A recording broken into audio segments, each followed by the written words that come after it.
As I have said at the beginning of the Mass, that today is Laetare Sunday. Rejoice, Jerusalem. The mood and the theme of all our readings for this Sunday is one of hope and joy. Last Sunday, we reflected on the cleansing of the temple. Jesus drove out money changers and all those people who turned the place of worship, the temple, to a marketplace, a place of injustice, a place of discrimination.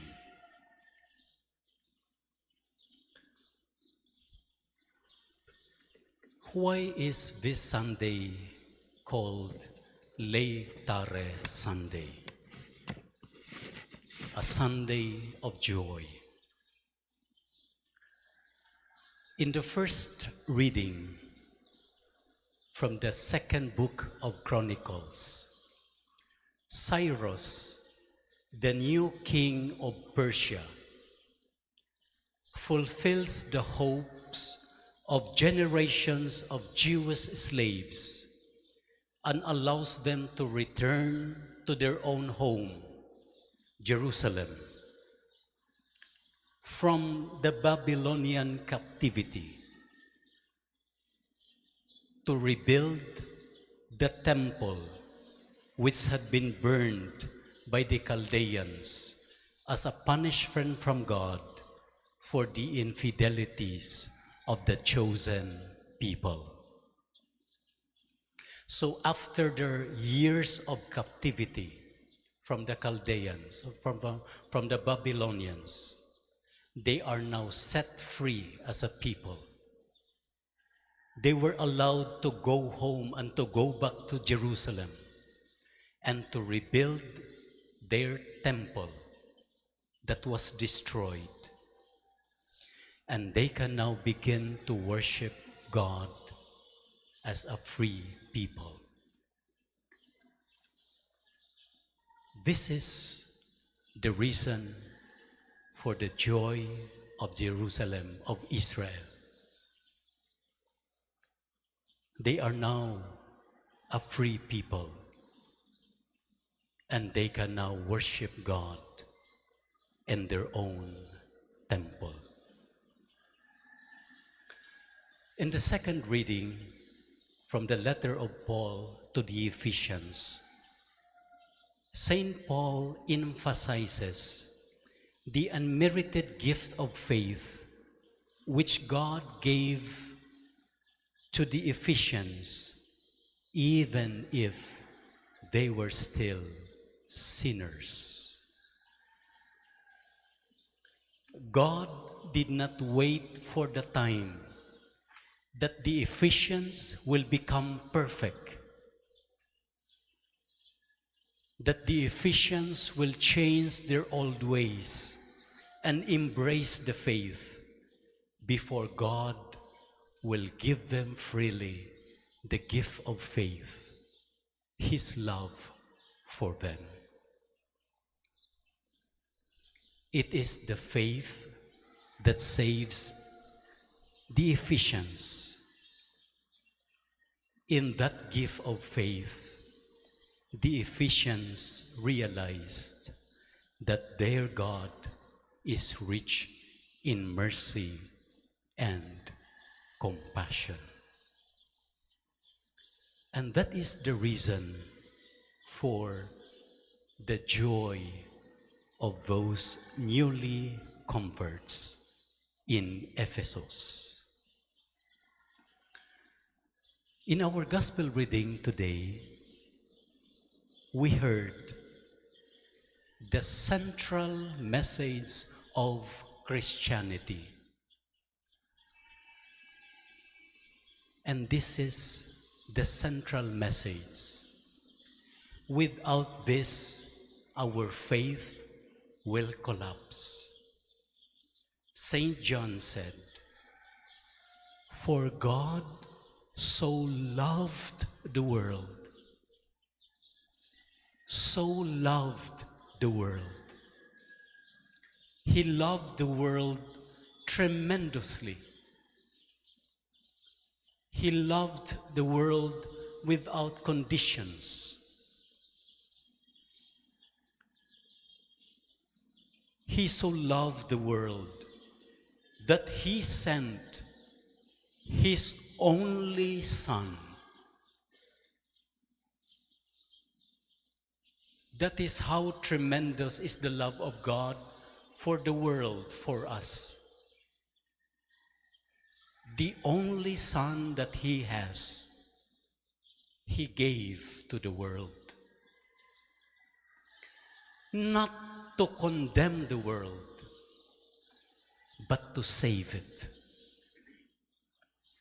Not for the destruction of the world, not for the condemnation and destruction of sinners who live in worldly lifestyle. But the Son was sent in order to save the sinners like you and me.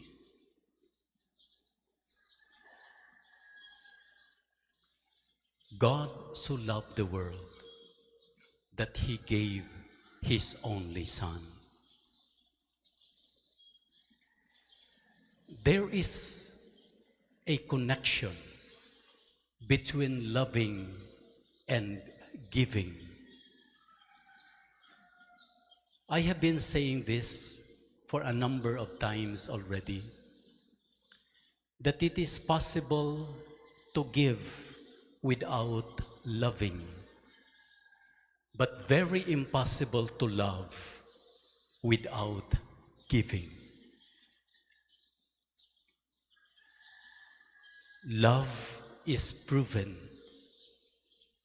when we give not just part of ourselves, but on the part of God. He's teaching us, when we love so tremendously, we give what is best.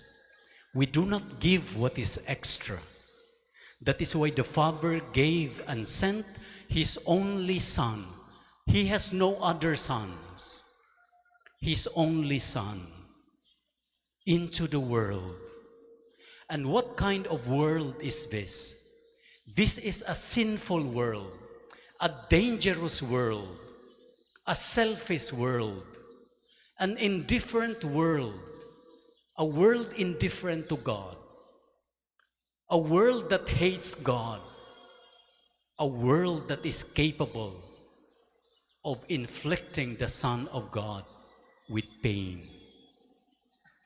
And therefore, He is sending His only begotten Son, His most precious treasure, to a world that is dangerous. To all of you who are parents, can you imagine your son or daughter, or if you have an only son or only daughter, to allow this person, this beloved, to go to a dangerous place? Diba? Even in marriage,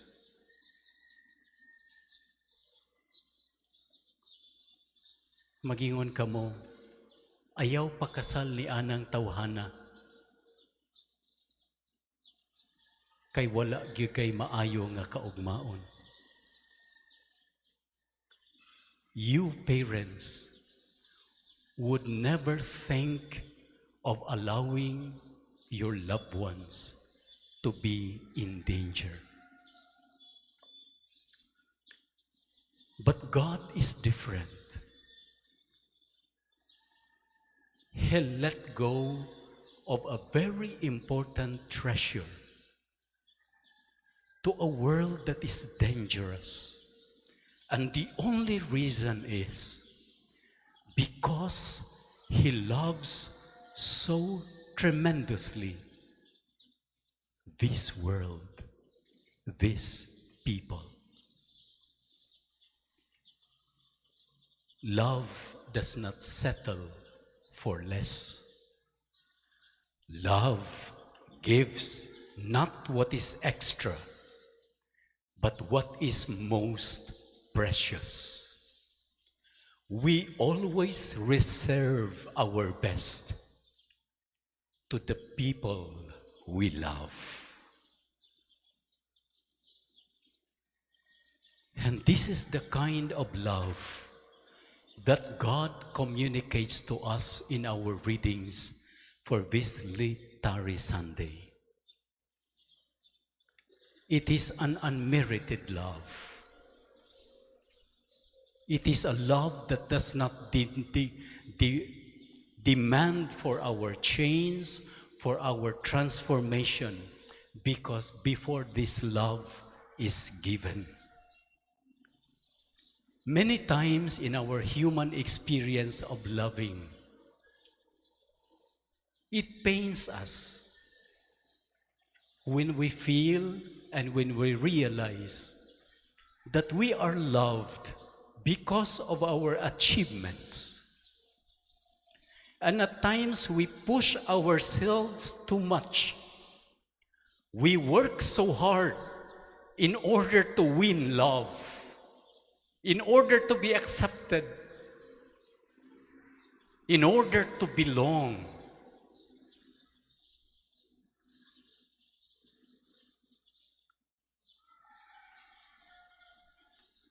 And this is the kind of love in the world that we experience. We set conditions. If you want me to love you, you have to change first. You have to give up your vices. But for God, it's different. Even if you don't change, I will love you. You don't have to be good for you to experience my love. As a matter of fact, before we came to this church, before we go to confession, the Lord already died for us. He did not say, I will stretch out my hand on the cross if you change. No. I will love you even if you will not change.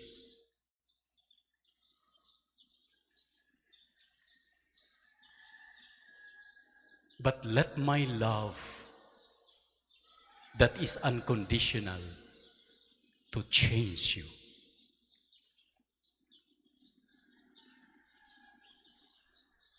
There is a beautiful song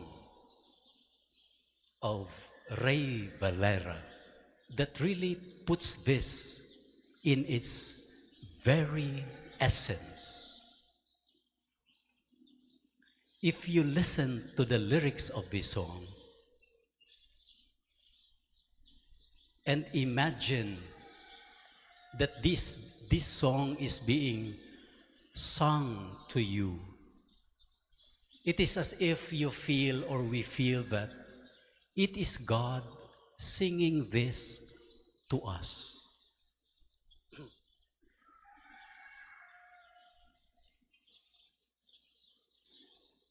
Imagine this time, this moment, God sings you this song. And REV said, at kung hindi man dumating sa'kin ang panahon na ako ay mahalin mo rin.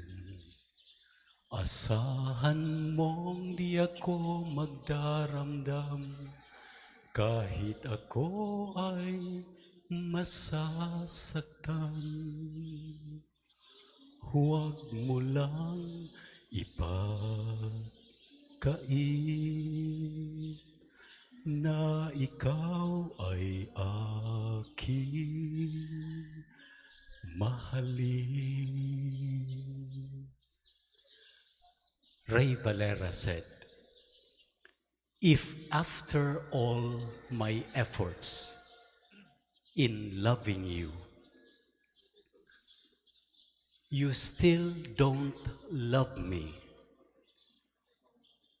I will be hurt, but I will not take that against you.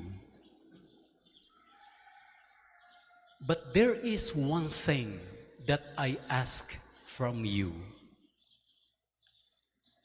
just to allow me to keep on loving you. If you cannot love me, one thing I ask from you, just allow me to keep on loving you."